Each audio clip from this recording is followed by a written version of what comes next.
Bonjour et bienvenue dans cette nouvelle vidéo. Je suis vraiment ravie de te retrouver aujourd'hui. J'avais très envie d'aborder un thème un petit peu plus spirituel, développement personnel dans cette vidéo du jour. Donc aujourd'hui, on va parler un petit peu de la sagesse intérieure. C'est quelque chose dont j'avais envie de te parler suite à mes vacances parce que j'ai pu couper en fait des réseaux sociaux pendant mes vacances et donc voilà, je voulais te parler un petit peu de l'effet que ça a eu sur moi et donc voilà de ce que j'envisage un petit peu pour la suite. Donc si le sujet t'intéresse, n'hésite pas à regarder la vidéo et à me rejoindre dans les commentaires, je serai ravie de pouvoir échanger avec toi. C'est parti!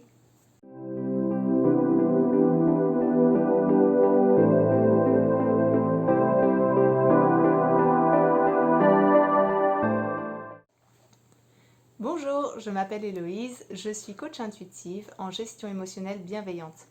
J'aide les femmes à se libérer du stress et de leurs émotions négatives afin de révéler la femme sereine, épanouie et confiante qui est en elle grâce à des techniques énergétiques douces et au développement personnel.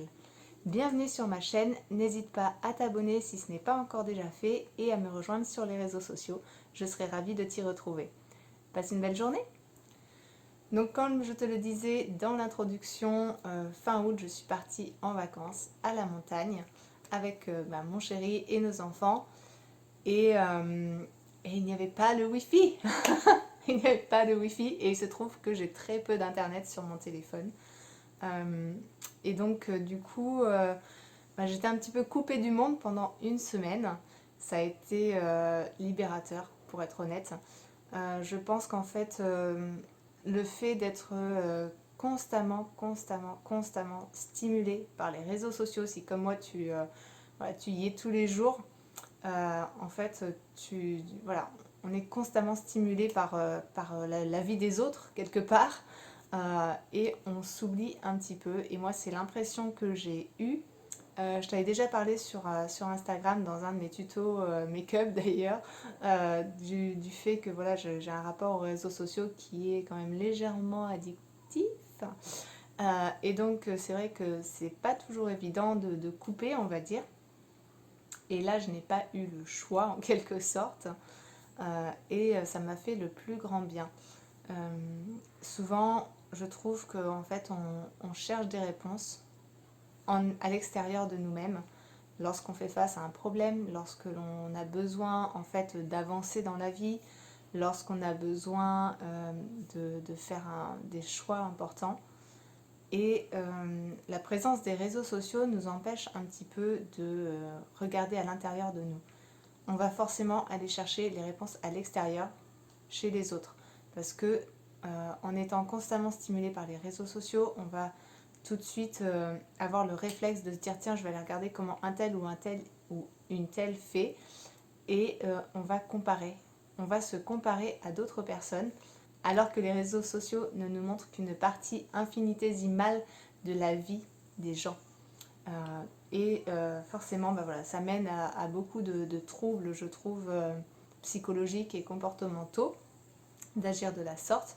Mais on le fait presque inconsciemment parce que aller sur les réseaux sociaux, c'est devenu presque en fait un réflexe, un automatisme. Tu te lèves le matin, tu prends ton portable, hop, tu regardes les réseaux. Tiens, qu'est-ce qui m'a envoyé un message, qui a posté quelle vidéo ou quelle photo.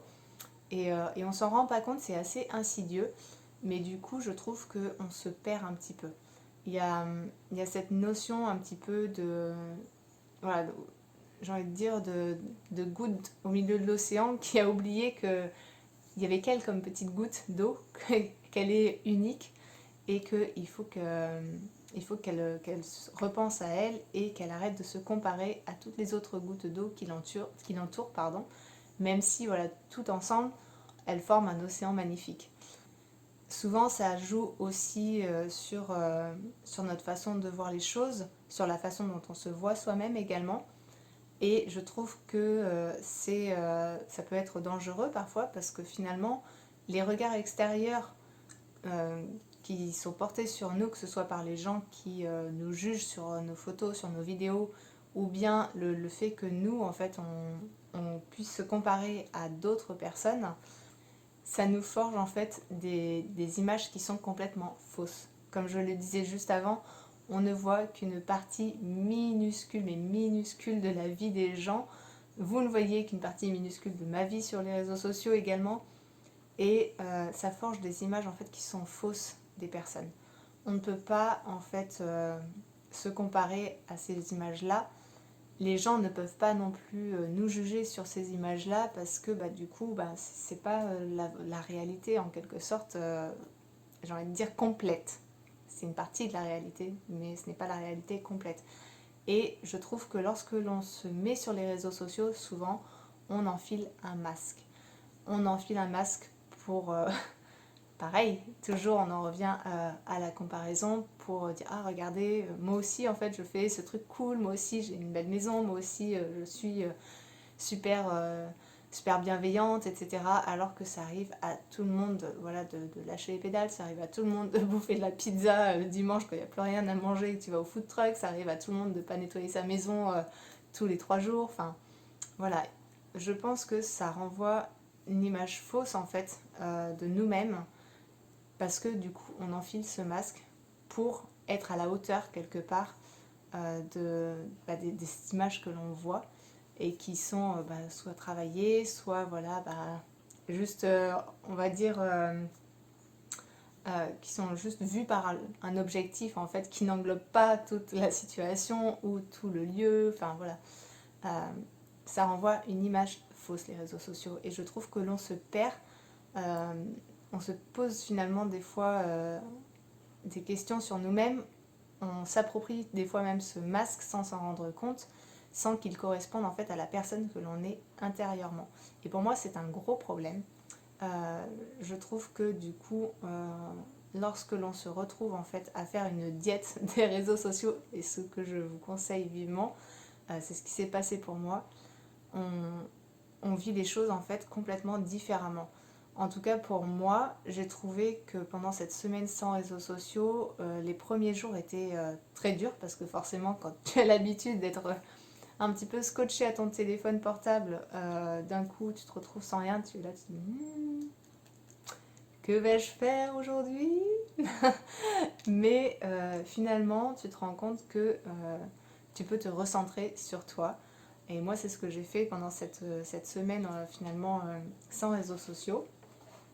Et je trouve qu'on se retrouve en fait, on se redécouvre. Alors, c'est la partie, on va dire, positive, c'est que l'on se redécouvre. Il y a comme une redécouverte de notre monde intérieur. Euh, on tombe à nouveau en amour avec nous-mêmes, en quelque sorte. Voilà, c'est très sympa, ça fait vraiment du bien.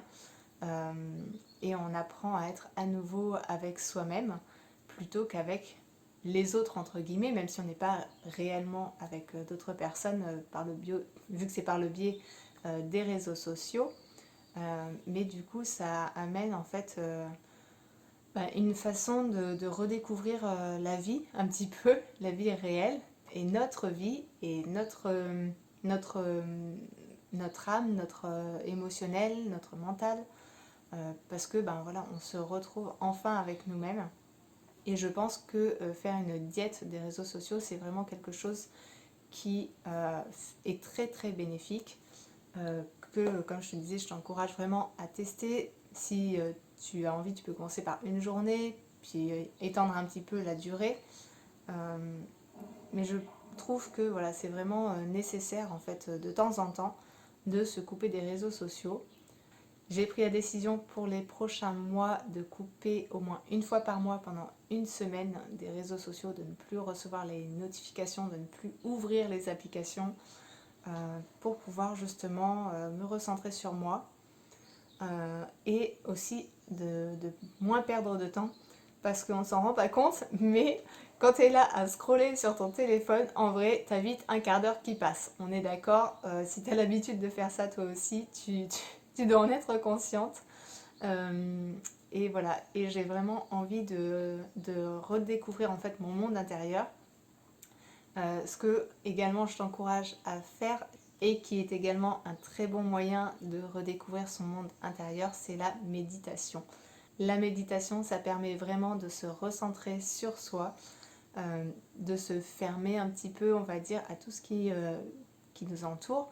Surtout, voilà, si on fait une méditation avec les yeux fermés, ça permet un petit peu de faire le silence sur voilà, tous les petits gazouillis, on va dire, voilà, que ce soit des gens de notre entourage qui vivent avec nous, des personnes voilà, sur Internet. Enfin voilà, on se coupe un petit peu, on se fait son monde en quelque sorte lorsqu'on décide de faire un peu de la méditation.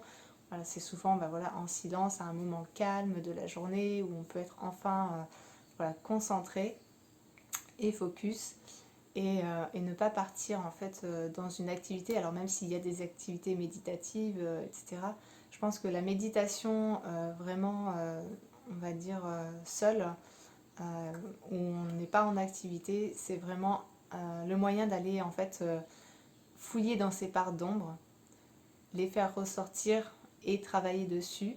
Et je pense que c'est ça aussi souvent qu'il y a avec les divertissements. Alors là, pour le coup, j'englobe pas seulement les réseaux sociaux, mais également la télé, l'ordinateur. C'est vrai que moi, quand on a envie de regarder un film, c'est super, etc. C'est cool, ça détend, on est d'accord. Mais parfois, c'est aussi une fuite. C'est aussi un moyen de fuir une réalité qui ne nous convient pas des fois, ou des émotions avec lesquelles on a du mal en fait enfin, ou en tout cas qu'on a du mal à gérer. Des fois, voilà, les divertissements peuvent être voilà, une, une fuite de notre réalité. Et avec la méditation, avec, on va dire, le fait de couper un petit peu des écrans, etc., d'avoir des vues sur le monde extérieur, ça t'oblige en fait à regarder dans ton monde intérieur et aller effectivement, on va dire, décrasser les pardons, j'ai envie de dire décrasser, euh, et faire ce travail en fait sur soi et, et voir en fait ce qu'on a à l'intérieur, se découvrir du côté de la lumière, du côté des parts d'ombre également, et, et de se retrouver et d'apprendre en fait à se découvrir, à se connaître et à s'aimer avec ces deux parts qu'on a en soi.